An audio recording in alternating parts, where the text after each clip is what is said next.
Your neighbor will move past your house next year and suddenly stop to have a look. Not because you hired the landscaper. Not because you spent a fortune on making block walls or aesthetic wooden fences that might get rotten in the 5 years. They will stop to see the beauty of lush green trees hanging the fruits that you grew yourself, on purpose for security. Here I am talking about the yellowish mango trees. Not an ordinary tree for aesthetics, but a mango tree from which you can get fruits as well every summer season. A fruiting privacy wall that the city cannot regulate as they regulate a fence that feeds your family every summer. And that looks better every single year instead of falling apart. I am going to give you 9 specific mango varieties to build it with in this video. Stick around until tree number 6, because that one solves the exact problem I hear about constantly from people fighting humid, disease-prone climates who watched a beautiful mango bloom heavily and then lose almost all of it before it ever ripened. Before starting the video, make sure to subscribe so that you do not miss any upcoming video from our channel. Fruit trees are not treated like fences under most municipal codes. A constructed structure gets capped at 6 feet.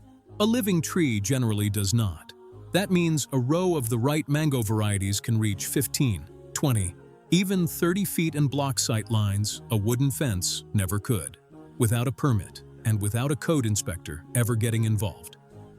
The first mango is Angie Mango. If you only plant one tree from this video and your yard is small, this is the one.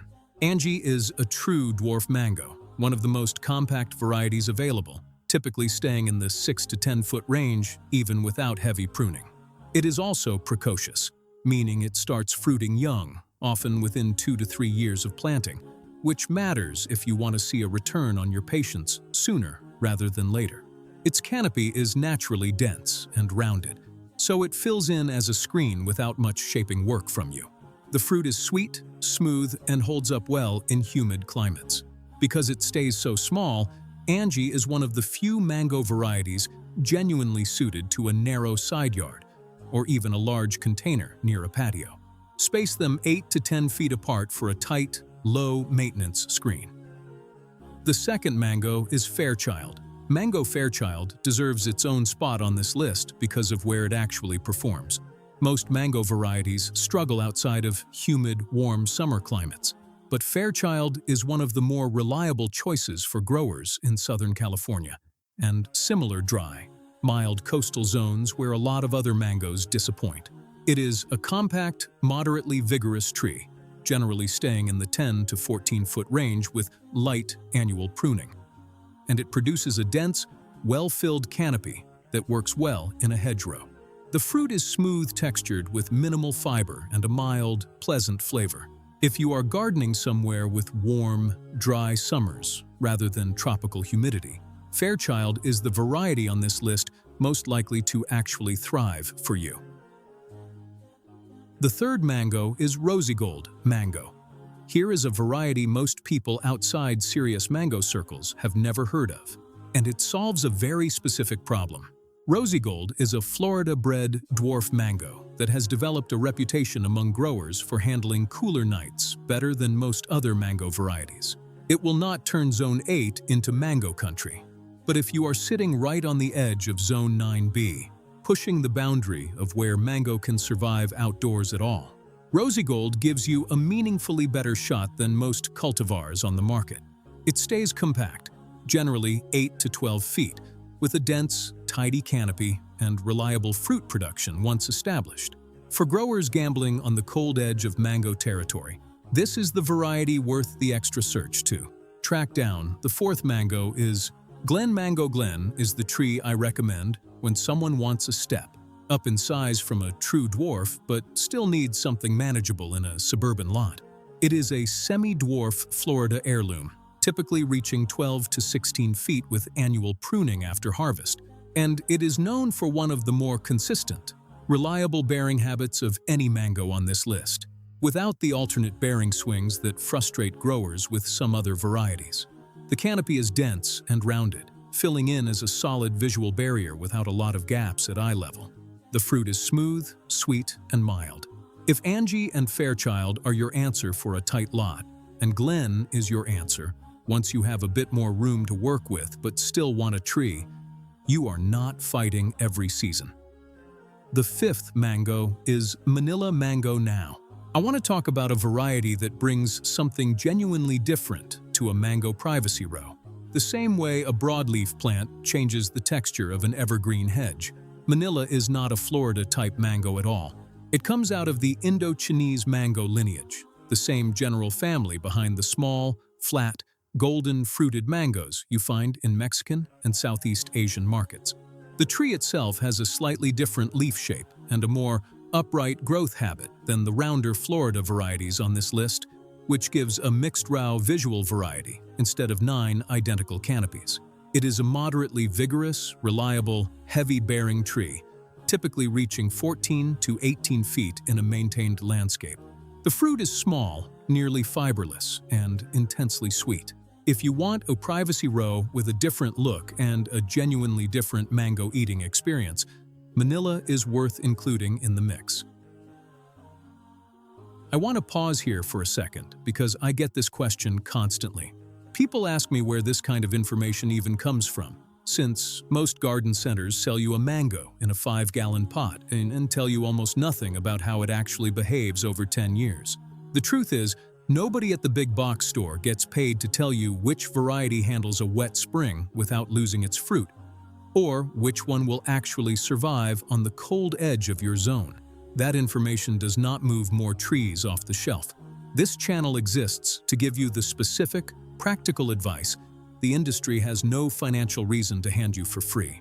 If that is useful to you, hit subscribe. It costs nothing, and every week I put out content built around making your yard work for you. The sixth mango is Zill Mango. Here is the one I told you to wait for, and I want to explain exactly why it earns its own spot on this list. Zill is a Florida heirloom with a reputation among longtime growers for holding up better than most varieties through a wet, humid spring, the exact conditions that cause anthracnose to wipe out a mango bloom before the fruit ever has a chance to size up.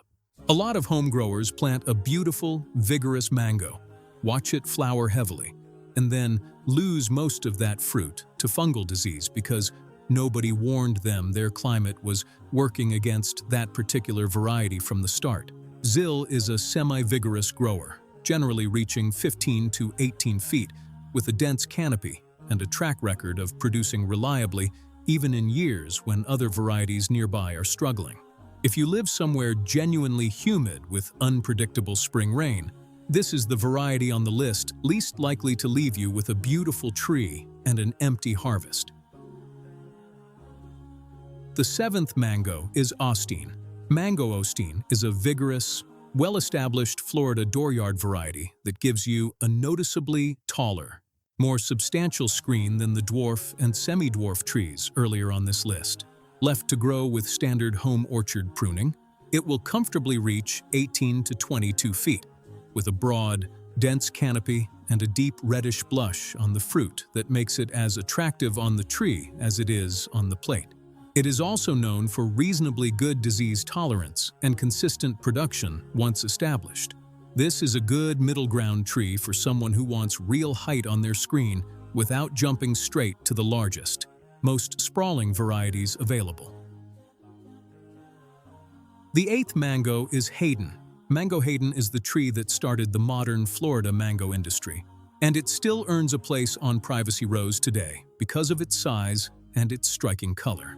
It is a moderately large, vigorous tree, generally reaching 20 to 24 feet with maintenance pruning, with a broad canopy and fruit that ripens to a deep red and gold blush. I want to give you the honest caveat here the way I would with any tree on this list. Haden is more prone to anthracnose in wet climates than some of the newer varieties, and it can be an alternate bearer, producing heavily one year and lightly the next. If your climate runs humid, pair it in your row with a more disease-tolerant variety like Zill, rather than planting an entire screen of Haden alone. Where it does well, though, it is a genuinely striking, substantial tree. Last, but not the least ninth mango is Lancetilla Mango.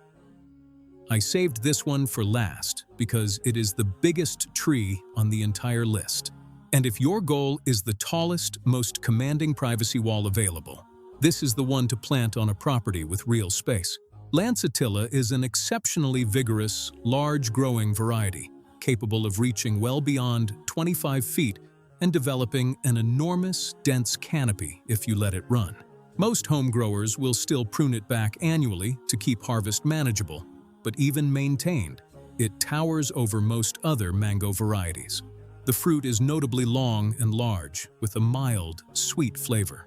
This is not a tree for a narrow side yard. This is the tree for a big, rural lot or a spacious suburban property where you want 1 or 2 specimens doing the work of an entire row.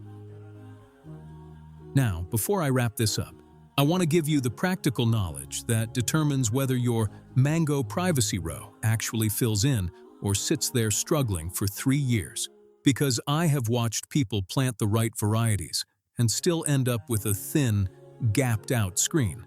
And almost every time it comes down to a handful of avoidable mistakes. Mistake number 1 is cold exposure on young trees. Mango is genuinely tropical. A mature, established tree can tolerate a brief dip into the low 30s without serious damage. But a young tree, or open flowers and small fruit on any tree, can be killed or knocked back hard by temperatures near or below 40 degrees. If you are anywhere near the edge of your growing zone, keep frost cloth on hand for the first 2 to 3 winters and use it. This single habit is the difference between a screen that fills in on schedule and one that gets set back to square one every few years. The second mistake could be overwatering and poor drainage. Mango roots are extremely susceptible to root rot in soil that stays wet. People move from a temperate climate mindset, where more water usually means healthier growth, and drown a young mango tree without realizing it. Mango wants deep, infrequent watering and soil that actually drains. If you have heavy clay or a low spot that holds water after rain, build a raised planting mound before you ever put a tree in the ground. That single step prevents more mango deaths than almost anything else on this list. The third mistake is planting the graft union too deep. Nearly every mango tree you buy from a nursery is grafted, and the graft union, the slightly swollen point where the fruiting variety meets the rootstock, needs to stay above the soil line. Bury it, and you invite rot, and you can lose the grafted variety entirely, with the rootstock eventually taking over and producing fruit nothing like what you paid for. Plant so that the union sits a few inches above grade, not below it. The fourth mistake is pruning at the wrong time. Prune mango after harvest, while the tree is in its vegetative flush, not right before or during flowering. Prune at the wrong moment, and you cut off the wood that was about to bloom, costing yourself a season of fruit for nothing. Annual, moderate pruning after harvest is what keeps these trees dense enough to function as a real privacy screen, instead of a leggy specimen tree with gaps at eye level. Mistake number 5 is single-row spacing. The same staggered double-row trick that works for any hedge works here. A single straight line of mango trees leaves visual gaps at the base for years, while the canopies slowly reach toward each other. Stagger 2 offset rows and you layer the canopies from the start, closing your sightline dramatically faster, especially in the first 3 to 4 years, while the trees are still establishing their mature width. If you lack space and cannot grow a mango tree properly in your home, make sure to watch this video in which I talked about how you can grow a specific mangoes in pot containers without worrying about the space